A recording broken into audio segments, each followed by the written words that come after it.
Rose Oganiu is a plus-sized 28-year-old Nigerian woman with a round face and warm brown eyes. She carried herself with a quiet dignity that spoke of her deep Christian faith. Her clothes were modest, that they were sometimes unfashionable. Long, loose-fitting dresses that reached her ankles. Her hair always neatly tied back in a bun. Despite her old-fashioned appearance, Rose was remarkably talented. At work, her colleagues grudgingly respected her sharp mind and attention to detail, even as they whispered about her outdated clothes and strict moral code. Rose was simply good at everything she put her mind to: cooking, academics, her job, everything except perhaps fitting in. From her secondary school days, Rose had been popularly called Holy Mary by her classmates. She was the good girl teachers loved, but many students hated. They would often tease her, saying she would get an award as the holiest of all in heaven. Rose would simply smile and continue with her work, unbothered by their mockery. Being different had become normal to her. Rose was the last daughter and child of Dr. Charles and Evangelist Love Oganihu. She was the delight of her mother, who always lamented that she had failed in raising her 4 other children, none of whom were worthy Christians according to her standards. Rose was the only one who grew up following in her footsteps, embracing the strict religious code that governed every aspect of their lives. Mary and Zainab, Rose's elder sisters, were both married with children. The sisters only visited on rare occasions to see their parents, and Zainab had gotten married at 21 while Mary got married at 19.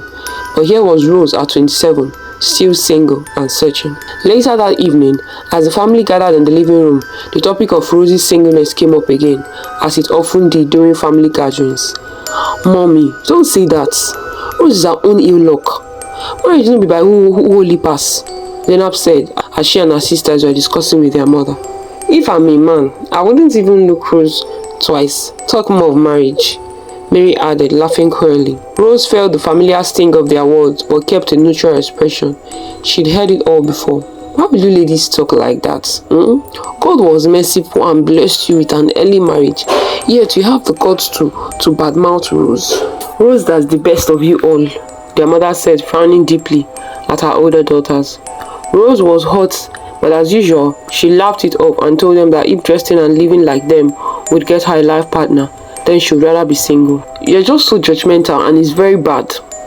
Like saying only you will go heaven. I and Zainab goes to church and loves God too. We mustn't be fanatics like you and Mom," Mary said angrily. Rose wasn't just spoken against at home. She faced criticism at work too. Her only advantage was that she was excellent at her job, consistently outperforming her colleagues despite their fashionable appearances. But even this excellence couldn't always protect her from her own impulsive, righteous judgments.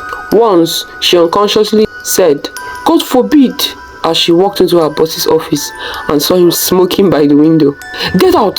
he screamed at her. She ran out, her heart pounding, certain she would be fired on the spot. "You two, they do. This is a work environment. You should mind your business. That's part of what you're paid to do," her colleague Bimbe said after Rose told her about the incident. Still afraid of losing her job, Rose started sending numerous apology emails to her boss. Days passed with no response, each one increasing her anxiety. Finally, days later, he called her to his office. Rose walked in with trembling knees, expecting the worst. "I can't fire you because of what you did. That would be unprofessional. You're one of the best we have here. Just that, I don't want what happened last time to repeat itself again. Alright? So with this, can you stop sending me those emails? My inbox is full already." In church, Rose was a household name, well known for her devotion and service. She volunteered for every committee and never missed a service. But even there, she wasn't free from criticism. Her strict and rigid disciplinary pastor held her to an even higher standard than she held herself. He would always say to her at the end of every discussion, "Holiness, Rose, holiness is the only way to the heart of God." "Yes, Pastor, God will help me," she would reply dutifully. Every week, she confessed her sins to him and accepted whatever punishment he deemed fit. Tope, Rose's friend from university, visited her one day and immediately ran into the kitchen. "Rose, what did you cook? Oh, I'm in between life and death now," Tope said as she opened and closed pots in the kitchen, looking for something to eat. She found the pot of jollof rice and eagerly took a spoonful, only to spit it out immediately. "Rose, what okay me? Which recipe is this one now?" Tope cried as she walked out of the kitchen, making faces and reaching for a glass of water. Rose ignored her and focused on working on her laptop at the dining table. It was later that Tope realized that whenever Rose sinned by speaking badly to someone, her pastor punished her by asking her to cook and eat salty food for 24 hours. Your pastor wey dey punish you no read for Bible say Jesus don collect punishment for everybody's sin? Tope asked Rose one day, looking shocked at what she considered barbaric. Tope, Jesus' death does not mean you can't be punished by your superior when you do wrong. Rose replied calmly. Now wow, you will take me to that your pastor, so you go give me the charm he used to hold you, Tope said, laughing. Alone in her room one night, Rose wondered why she was this devoted when others were living however they liked, but she was used to it and so loved it. But she often wondered why she was still single, despite how devoted she had been. At some point, she would wonder if her sister's comments were true, but her mother had always told her that that was a lie. A woman's beauty is not in her outward appearances, but what's inside. Rose sat at her desk one morning, focused on a complex spreadsheet. Her workspace was neat and organized, with a small Bible tucked in the corner next to her computer. She was known for her concentration and efficiency, often working through lunch to complete her tasks ahead of schedule. Rose, have you seen the new company director? Brenda, her colleague, asked, rushing to Rose's desk with an excited expression. Brenda was everything Rose wasn't: young, fashionable, and openly flirtatious. Yet somehow, they had developed an unlikely workplace friendship based on mutual respect for each other's professional abilities. Why are you so happy? Rose asked, looking up from her laptop with a raised eyebrow. New director wey fit sack you tomorrow. You dey laugh like 16-year-old girl. Sack who? Irreplaceable asset like me. Check me out now, Brenda said, spinning around confidently in her stylish outfit. Their department head suddenly appeared, cutting their discussion short. The new director is coming to see all of us now. Everyone look sharp, he announced. Seconds later, the new director walked in. Rose unconsciously winked at Brenda, confirming her earlier warning. The director was tall, young, dark and handsome. He introduced himself with a warm smile. Good day everyone, I'm Brian Loki, your new director. It's my pleasure to meet you all. He talked about his plans for the department and assured them that no one was losing their job. Before leaving, he offered a handshake to everyone. As soon as he left, Brenda rushed to Rose's desk. I can see you now agree with me, right? But let it end there, Brenda said with a teasing smile. Rose straightened her face. Why should it end there? Because your names both start with BR. Shift, I beg. You know what, don't even worry. I'm not even interested. He probably may not even be a Christian. So he's all yours. Brenda blew her a kiss and went back to her desk. That evening, Rose was standing at the bus stop waiting to board a cab when a flashy car stopped in front of her. She moved away as she wasn't expecting anyone. Then she heard her name called out. The voice sounded like Brenda's.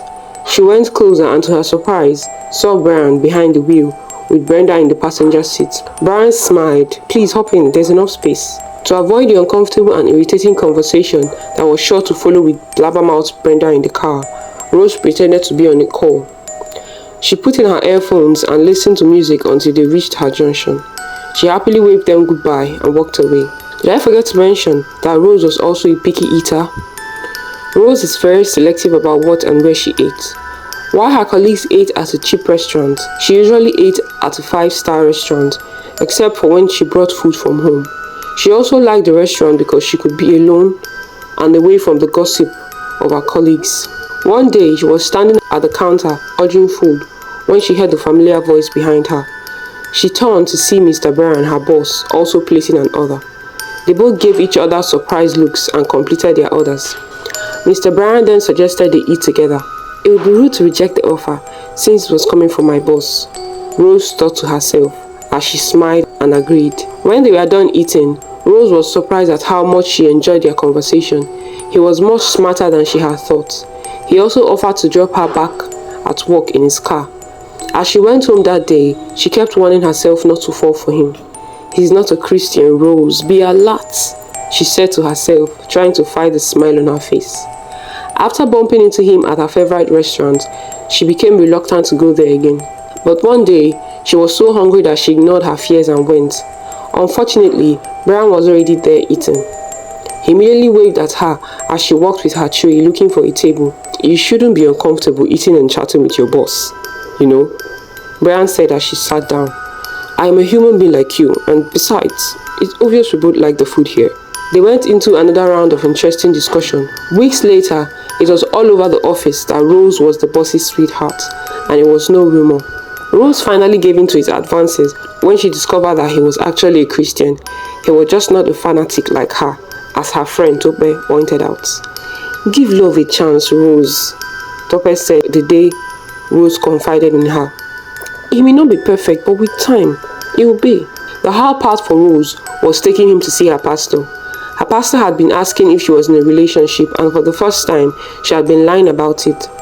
One day, she finally convinced Brian to meet her pastor, after carefully telling him all he needed to do to make a good impression. That night, she lay on her bed deep in thought, wondering if she was lowering her standards by being in a relationship with Brian. But she was overjoyed the next day when the pastor told her after the interview that he approved of the relationship. She was shocked but happy at the same time. What did you tell her to do to my pastor? Rose asked as they drove back in Brian's car. I prepared you beforehand and all, but I was still 90% sure that he wouldn't approve you. Brian only smiled and said, well, I'm irresistible, baby, as he tried to lean over for a kiss. Brian, I thought we'd discuss this. No kissing until... Rose said, pushing him away slightly. A kiss won't hurt now, he said, still smiling. But it almost got out of control the last time. Do you remember? Why won't it go wrong this time? Rose pretended that everything was alright, but deep down, guilt was eating her up. A girl was with every lie she told her pastor, especially after the last 2 times she fell and had sex with Brian. Every time she saw her pastor or spoke with her mother, she felt like the devil. But she was afraid of telling either of them the truth, as she was also scared of losing Brian. These thoughts troubled her daily. Then one evening, Brian broke the big news to her as they ate a special meal she had made for him at his house. Rose, he said, getting down on one knee and pulling out a small box. Will you marry me? Rose was shocked. She didn't expect him to propose so early. She covered her mouth in surprise and excitement. Yes, yes, she screamed, jumping up and hugging him tightly. The next morning, at work, the usual bubbly Rose wore a sad long face. Brenda, I'm fine, Rose said, forcing a smile as Brenda questioned her for the 3rd time. Rose, see, you and I know that you're lying, Brenda said, pulling her chair closer to Rose's desk. You're hardly ever in a bad mood, hardly ever. But lately you seem like you're carrying a heavy weight. And I've told you, get over that guilt. It was a mistake, just forgive yourself. But we did it again last night, Rose said, covering her face in shame. And so? As if being sad would change anything. Also, didn't he propose? So you get married after all, so what's the big deal? Brenda, the big deal is that I'm a Christian and I'm not supposed to be doing this, Rose said, looking deeply troubled. I feel like the devil himself. Oh, cut it. Oh, cut that. I'm not a fanatic like you, but I do know that you shouldn't be carrying guilt around like this as a Christian, Brenda said gently. If coming out clean to your pastor and mother will leave the guilt, then do it so you can be free. Months later, the well-known evangelist Oganihu's house was bubbling with activity as everyone got ready for Rose's wedding. The whole family was excited. Mary and Zainab came back with their children for the wedding too. Rose tried to be happy, but the guilt already felt like it would choke her. She would only fake a smile once in a while to prevent questions. What troubled her more was the pregnancy test results she had asked Brenda to get for her. She kept looking at the door, praying that it would be negative when Brenda arrived. Brenda came in just as they were about to leave for church. She took Rose to a corner and excitedly whispered, Congratulations, girl. God has blessed you early. You are pregnant. Rose's face fell. And how is that good news? I'm a defied bride, Brenda. How does that sound like God's blessing to you? Rose said as tears dripped from her eyes. Brenda looked at her, shocked, and was about to speak when Rose's mother called out, Rose, the car is waiting. We need to go now. On the way to church, Rose started feeling uncomfortable. She pleaded with the driver to stop so she could ease herself. They stopped beside the bridge and her family urged her to hurry. Brenda, her chief bridesmaid, turned to follow her, but there was Rose, standing on the edge of the bridge. Before anyone could react, she jumped into the river below. Brenda shouted, alerting the other occupants of the car, who all came running.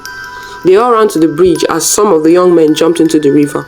A few minutes later, they were on their way to the hospital with a barely conscious Rose.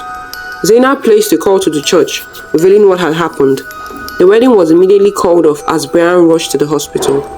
While they waited for the doctor's report, Brenda finally told them everything that had been troubling Rose. Brian was devastated, feeling guilty for being the cause of her pain and her attempt to take her own life. Fortunately, the doctors were able to save Rose.